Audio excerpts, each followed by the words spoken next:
Coonamble has a high level of disadvantage, socioeconomic disadvantage. We have in our school about 60% Aboriginal students. Remoteness is a problem for us. The distance from a large centre, Dubbo's 2 hours away, that impacts a lot of ways in terms of nutrition, services that are available. We have a high level of drug abuse and a high level of violence in some quarters of the community. In saying that, it is a lovely community to work in, but these are the challenges. We've instituted a wellbeing program at the school. It's based on positive psychology. I feel that as an outsider coming in and looking at the community, that there's quite a high level of trauma in the students, so they're in that heightened sense of responsiveness. They might become quite aggressive, they might become very frustrated, and so we would see perhaps some verbal response that's not appropriate. We would see sometimes they might withdraw.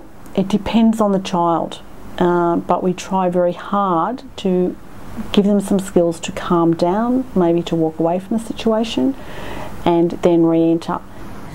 I find school and homework sometimes very stressful. There's a lot of pressure to just get everything done and make sure it's right and all that kind of stuff. Kind of go and just take like a minute to myself or something. Calms me down a bit.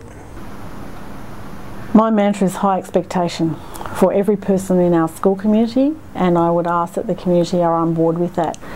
We work very hard with programs, either ourselves or through government and non-government agencies, to skill up students and to inform students. We work really hard in our wellbeing program to give students confidence to be able to operate within those situations they may live in, and give them the confidence that they can see what's possible for them and to perhaps change their future.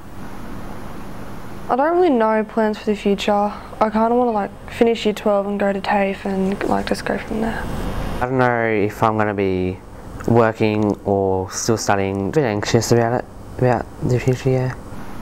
When I speak to people in town, I talk about what their aspirations are, what their vision is, because this is a partnership with the community.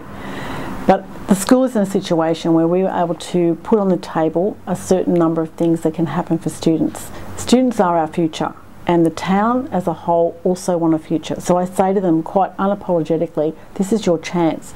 Get on board, this is your future. If we have these students well prepared, this is the future of our town, and it's a good future for the students.